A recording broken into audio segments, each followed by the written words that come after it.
అదే RTV app వార్తల్ని క్షణాల్లో చదివే అవకాశం ఉంటుంది. ఒక న్యూస్ పేపర్, ఒక టెలివిజన్ ఛానల్ మీ చేతుల్లో ఎప్పుడూ ఉంటాయి. తిరుపతి మున్సిపల్ కౌన్సిల్ ఏర్పడిన పిదప 19 పర్యాయాలు ఇవాళ కౌన్సిల్ సమావేశాలు జరిగాయి. ఈ 19 పర్యాయాల్లో దాదాపు అనేక అవినీతి అక్రమాలు చోటు చేసుకున్నట్టుగా రోజుకొక ఉదంతాలు బయటపడుతున్న తరుణంలో మొన్న జరిగినటువంటి కౌన్సిల్ సమావేశంలో కేవలం 19 సార్లు జరిగినటువంటి కౌన్సిల్ సమావేశానికే 3 కోట్ల రూపాయల వరకు టీ బిస్కెట్లకు ఖర్చు చేసినట్లుగా లెక్కలు చూపించినటువంటి ఘనత తిరుపతి మున్సిపల్ కార్పొరేషన్కే చెందుతుంది. ఇలాంటి లెక్కల అవినీతి అక్రమాలను బయటపెట్టినటువంటి కార్పొరేటర్ నరసింహాచారి మనతో పాటు ఉన్నారు. వారిని అడిగి మరిన్ని వాళ్ళు తెలుసుకుందాం. సార్, ఇవాళ మున్సిపల్ కౌన్సిల్ సమావేశంలో ప్రజల సమస్యల పరిష్కారానికి సమావేశం జరుగుతూ ఉందా, లేదంటే టీ బిస్కెట్లు తాగేదానికే సమావేశం జరుగుతూ ఉందా? దీన్ని ఎలా భావించాలి? 100% అండి. మొదట మీకు తెలియజేసుకోవాల్సింది ఏమంటే, తిరుపతిలో కార్పొరేటర్లందరూ కూడా ఎన్నో ఆశయాలతో కార్పొరేషన్కి వచ్చిన వాళ్ళు, ఎవరో కొంతమంది చేసిన తప్పుల వల్ల ఈ కార్పొరేషన్లో ఉన్న కార్పొరేటర్లందరినీ కూడా పూర్తి అవినీతి పరులని ముద్ర వేయడం జరిగింది. ఆ విషయంలో వాళ్ళు విజయం కూడా సాధించారు. కానీ ప్రజా సమస్యలపైన పోరాడుతున్న మాలాంటి వాళ్ళు చాలామంది ఉన్నాం.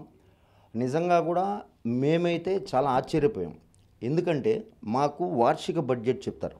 వార్షిక బడ్జెట్లో వీళ్ళు చూపించే లెక్కలు వేరు, ప్రాక్టికల్గా వీళ్ళు చూపించే లెక్కలు వేరు. దీనిపైన సీక్రెట్గా ఒక నివేదిక తెచ్చుకుంటే దాదాపుగా ఈ 3 సంవత్సరాల కాలంలో మున్సిపల్ మీటింగులకు కానీ కార్పొరేషన్కి సంబంధించిన మీటింగులకు కానీ దాదాపుగా 3 కోట్ల రూపాయలు ఖర్చు చేసినారని చెప్పడం జరిగింది. రివ్యూ మీటింగులో అధికారులందరూ కూడా విస్తుపోవడం జరిగింది. ఆ విషయాన్ని మాకు కొంతమంది సన్నిహితుల ద్వారా తెలిసింది. దానిపైన నేను నిర్దాక్షిణ్యంగా ఆరోపణ చేయడం జరిగింది. అది ఆరోపణ కూడా కాదు, అది నిజం. ఇప్పుడు నేను ఆరోపణ చేసిన తర్వాత ఒక 4 రోజుల క్రితం చేసి ఉంటాను. వీళ్ళు మున్సిపల్ అధికారులు కింద మీద పడి నానా ఎక్సర్సైజులు చేసి దాన్ని 37,60,000కి తెచ్చారు. నేను లిఖితపూర్వకంగా ఒక ఫిర్యాదు ఇచ్చాను. దాదాపుగా నేను ఇచ్చిన కంప్లైంట్లన్నీ కూడా ప్రజల పక్షాన పోరాడుతూ ఉన్నవే. సిబిల్స్ అనే వాటిపైన దాదాపుగా 20 కోట్ల రూపాయల అవినీతి జరిగింది. ఇది నేను ఆరోపణ చేశాను. అలాగే మున్సిపల్ అకౌంట్ ఉంది, ఎస్క్రో అంటారు దాన్ని. దాంట్లో అంతా కూడా ప్రజలు కట్టిన పన్నులు మాత్రమే ఉంటాయి. దాన్ని దేనికి వాడాలో ప్రాపర్గా దానికే వాడాలి. దాన్ని వాడకుండా దాన్ని దుర్వినియోగం చేశారు. అలాగే ఈ స్నాక్స్ బిల్స్ పైన కూడా లిఖితపూర్వకంగా ఫిర్యాదు ఇవ్వడం జరిగింది. గమ్మత్తైన విషయం ఏంటంటే, లిఖితపూర్వకంగా నేను ఫిర్యాదు ఇచ్చిన తరువాత వీళ్ళందరూ కింద మీద పడి దాన్ని 37,60,000కి తెచ్చి నాకు రాతపూర్వకంగా నాకు మళ్ళీ రిప్లై ఇచ్చారు. ఇక్కడ మరింత మున్సిపల్ అధికారులు ఎలా ఇరుక్కున్నారనే విషయంపైన మీకు వివరంగా చెప్తాను. నేనైతే నా 3 కోట్ల రూపాయలు వాళ్ళు అవినీతి చేశారనే దానిపైన నేను స్టిక్ ఆన్ అయినాను. సిబిల్స్లో 20 కోట్ల రూపాయల అవినీతి జరిగిందన్న దానిపైన అలాగే నిలబడి ఉన్నాను. ఎస్క్రో అకౌంట్లు అవినీతి జరిగిందనే వాటిపైన నా వాదనకు నేను కట్టుబడి స్టిల్ టుడే మీద ఇంటర్వ్యూ ఇచ్చే ఈ రోజుకి కూడా ఉన్నాను. వాళ్ళు చెప్పిన విషయాలు ఏమిటంటే, 33 కోట్ల రూపాయలు ఖర్చు కాలేదు, 37,70,000 మాత్రమే ఖర్చు అయింది అని చెప్తారు. ఎంత హాస్యాస్పదం అంటే, మాకు 19 సార్లు మీటింగ్ జరిగింది. 19 సార్లు మీటింగ్ జరిగినప్పుడు 37 లక్షలని 19 మీటింగులకి మేము డివైడ్ చేస్తే ఒక్కొక్క మీటింగ్కి 2,10,000 రూపాయలు ఓన్లీ టీ, సమోసా, బిస్కెట్స్కి తిన్నట్టు వాళ్ళే చెప్తున్నారు. మేము చెప్పడం కాదు, మున్సిపల్ అధికారులే లెక్కలు ఇచ్చారు. ఒక కౌన్సిల్ సమావేశంలో ఎప్పుడూ కార్పొరేటర్లు అందరూ కూడా హాజరు కారు. 48 మంది హాజరైనారనుకున్నా, 50 మంది మున్సిపల్ స్టాఫ్ హాజరైనారనుకున్నా, మొత్తం 2,10,000ని 100 మందికి డివైడ్ చేస్తే ఒక్కొక్క మనిషి 2,100 రూపాయలకి ఈ సమోసాలు, బిస్కెట్లు తిన్నట్టు వారి లెక్కలే చెప్తున్నారు. సో నేను ఇచ్చిన కంప్లైంట్ని కొద్దిసేపు పక్కన పెట్టినా వీరు చెప్పిన లెక్కల ప్రకారమే 100 మంది కలిసి ఒక్కొక్క మీటింగ్కి దాదాపుగా 2 లక్షల రూపాయలకి సంబంధించి టీ, సమోసా, బిస్కెట్స్, జీడిపప్పు తిన్నామండి. ఇది వాళ్ళు చూపించే లెక్కలు. వినడానికి ఎంత హాస్యాస్పదంగా ఉంది. ఒక మనిషి 2,000 రూపాయలకు ఒక మీటింగ్లో కూర్చొని ప్రజా సమస్యలు మాట్లాడతాడా? అదే పనిగా తినడానికి కూర్చుంటారా? నాకు తెలిసి 5 స్టార్ కాదండి, 9 స్టార్, 7 స్టార్ హోటల్లో కూడా ఈ 4 ఐటమ్స్కి ఇంత డబ్బులైన దాఖలాలు ఎక్కడ ఉండవు.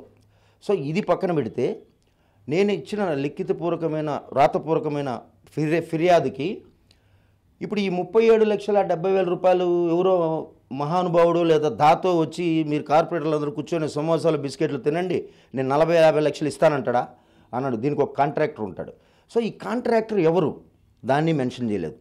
పోనీ మీరు చెప్పిన 37,60,000కి లెక్కలు కనీసం ఒక ప్యాకేజ్కి ఇంత డబ్బు ఉంటుంది, లేదా ఒక జీడిపప్పు ఇన్ని తెచ్చాము ఇన్ని ఉంటుంది, అలా మేము అడిగిన దానికి మీరు సమగ్రంగా వివరాలు ఇవ్వకుండా ఇలా అయింది, సిబిల్స్కి ఇంకొంత సమయం పడుతుంది, మీరు అడిగిన వెంటనే ఇవ్వలేము, తర్వాత ఎస్క్రో అనే దాంట్లో అవినీతే జరగలేదని ఇస్తారు.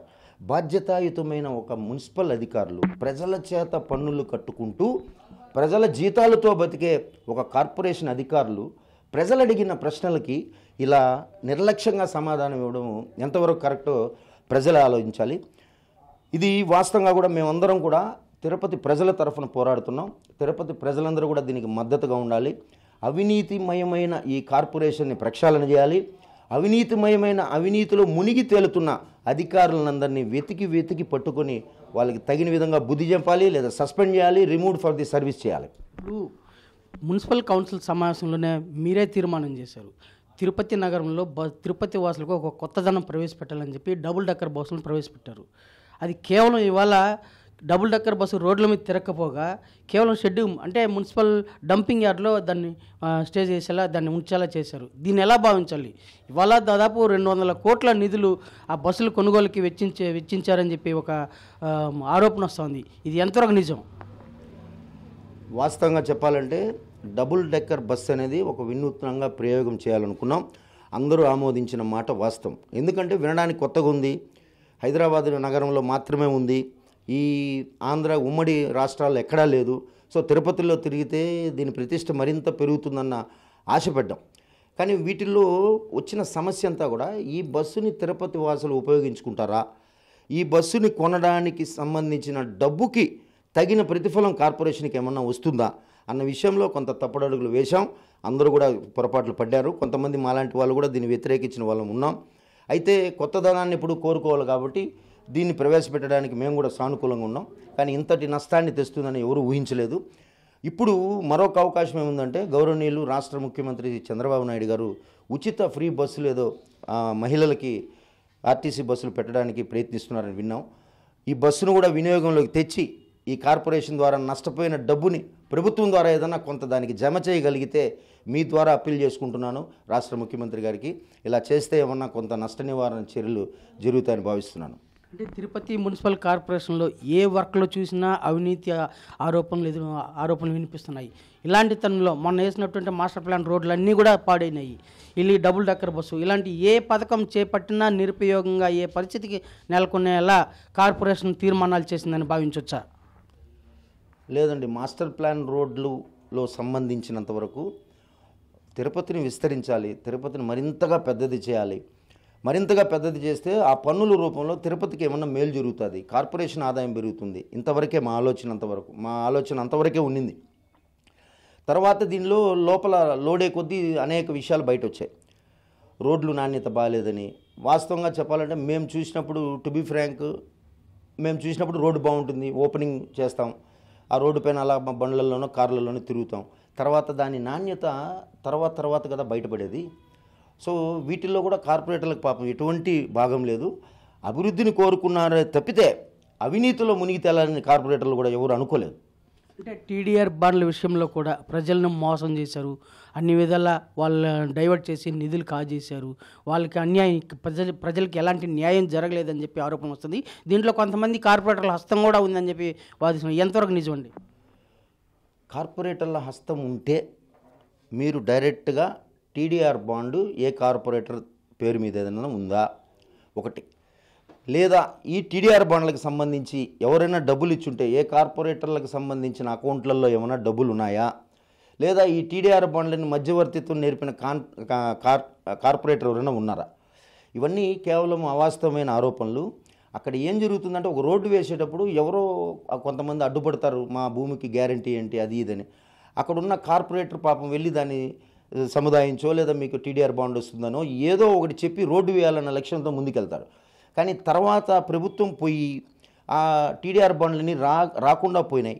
వాస్తవంగా 1-2 టీడీఆర్ బాండ్లో ఏదో అవినీతి జరిగిందనే ఆరోపణలు కూడా ఉన్నాయి. ఇవన్నీ కూడా ఉన్నతాధికారులు నిగ్గు తెలుస్తారు.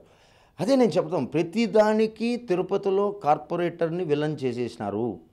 ఈ విలన్కి సంబంధించిన కార్పొరేటర్ల ముసుగులో చాలామంది మంచి కార్పొరేటర్లు అందరూ కూడా పాపం తీవ్రమైన మనోవేదనకు గురవుతున్నారు. ఎందుకంటే అనేక పార్టీలలో మేము మొన్న కూడా విజయవాడ వెళ్ళాం. తిరుపతి కార్పొరేటర్ అంటే ఒక రకమైన వెకిలి నవ్వు నవ్వుతున్నారు. అంటే ఇట్లాంటివన్నీ భరించడానికి కష్టంగా ఉంటుంది. ఒకరిద్దరు చేసిన తప్పులకు పాపం అందరూ బాధ్యులుగా అయిపోయారు ఈరోజు. అయినా కూడా మున్సిపల్ మేమందరం కూడా నిర్దోషులుగా బయట రావాలంటే ఈ మున్సిపాలిటీలో జరిగిన అవినీతినంతా బయట తీయాలి. ఆ ప్రక్రియలోనే నేను ముందుకొచ్చాను, ఆ ప్రక్రియతోనే నేను ముందుకు వెళ్తున్నాను. తిరుపతి మున్సిపల్ కార్పొరేషన్లో జరిగినటువంటి అవినీతి అక్రమాలను వెలికితీసి వాటిని బయట పెడితే కానీ తాము స్వచ్ఛమైన కార్పొరేటర్లో తమ యొక్క నిజాయితీని నిరూపించుకునే అవకాశం ఉంటుందని చెప్పేసి భావిస్తున్నారు. ఆ దిశగా తాను చర్యలు చేపట్టి అవినీతి మీద దర్యాప్తు చేపట్టి న్యాయం చేయాలని చెప్పేసి పదే పదే విజ్ఞప్తి చేస్తూ ఆ దిశగా కృషి చేస్తున్నానని చెప్పేసి పేర్కొంటున్నారు కార్పొరేటర్లు. వీడియో జర్నలిస్ట్ మనీతో రవి RTV తిరుపతి. మరిన్ని వీడియోస్ కోసం ఛానల్ ని సబ్స్క్రైబ్ చేయండి. లేటెస్ట్ అప్డేట్స్ కోసం వాట్సాప్ ఛానల్ ని ఫాలో చేయండి. అండ్ లింక్ డిస్క్రిప్షన్ లో ఉంది.